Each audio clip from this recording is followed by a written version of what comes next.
Hey y'all, it's Thomas from Chrono24 in New York City, and we have been up since 5:30 this morning analyzing the new releases coming out of Watches and Wonders in Geneva. We at Chrono24 are hammering away at coverage to bring you up-to-date analysis on the latest releases, much like our neighbors are literally hammering away at the wall behind us. Apologies for the noise. Today we'll take a quick look at the highlights that everyone is talking about, including the new Rolex novelties like the left-handed green and black bezel GMT, as well as new watches from Tudor and Patek Philippe. Strap in folks, this is the biggest week in the watch industry and it all starts now. Rolex kicks off Watches and Wonders 2022 in Geneva with the release of 7 new models across 5 different collections. The star of the show is the new left-handed Rolex GMT-Master II Sprite, now with a green and black ceramic bezel. We also have a new Rolex Day-Date 40 in platinum with a fluted bezel and ice blue dial.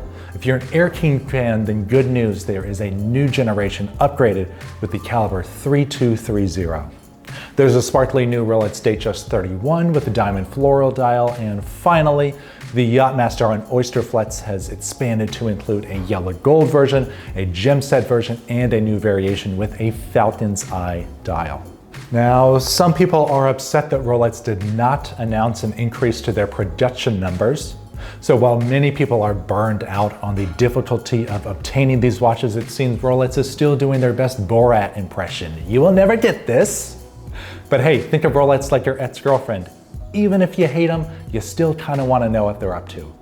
With that in mind, let's take a look at what has been unveiled in Geneva today. The star of the show will undoubtedly be the new Rolex GMT-Master II, reference 126720 VTNR with a left-handed orientation and a green and black ceramic bezel, which has already been nicknamed the Sprite GMT by the collector community. Given the success of other green Rolex models like the Hulk, Day-Date, and Daytona, to name a few, it's not too surprising that Rolex would introduce its signature color to the ever-popular GMT-Master II lineup. Of course, we saw a touch of green on the GMT hand of the discontinued 116-710LN, but this striking new bezel is sure to gain a lot of attention. The Air-King makes its return with the upgraded reference 126900 featuring the caliber 3230. This is a natural progression in Rolex terms with incremental changes that slowly but deliberately improve the performance of their models. For those who've become a little burned out about the difficulty of acquiring a Rolex, the Air-King should be welcome news for 2 reasons.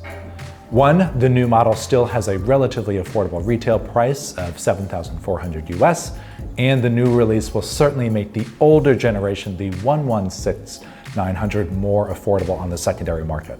On the more luxurious end of the scale, we saw Rolex unveil a Platinum Day-Date 40, now with a fluted bezel. Given the difficulty of the material, a fluted bezel in platinum was considered too technically challenging to produce for years, but Rolex has conquered another hill in terms of manufacturing prowess. The expansions of the Yacht-Master and Datejust collection signal a continued push towards luxury as the function-first brand adds more precious metals and gem set options to its lineup. The Yacht-Master has always been somewhat of a grandiose model. It is named after a yacht after all, and it now comes in a 42mm yellow gold variation and a gem set variation in 40mm for a truly stunning his and hers combo. Rolex also released a white gold Yacht-Master with a fascinating bluish greenish falcon's eye dial, which wasn't even included in their press materials. Finally, the Datejust 31 with a diamond-studded floral dial embarks on even more adventurous territory for the model, albeit in a smaller case size than we saw in 2021. Rolex is king of the modern watch market, and these new releases will no doubt have lasting impacts on the collector community and the watch market at large. Only time will tell how these launches and discontinuations will affect prices moving forward, but we will have continued analysis from Chrono24 as the world reacts to Rolex's 2022 lineup. Okay, let's take a break from the crown for a minute and quickly mention the new releases from Tudor and Patek Philippe. Tudor came out with some really cool watches for 2022.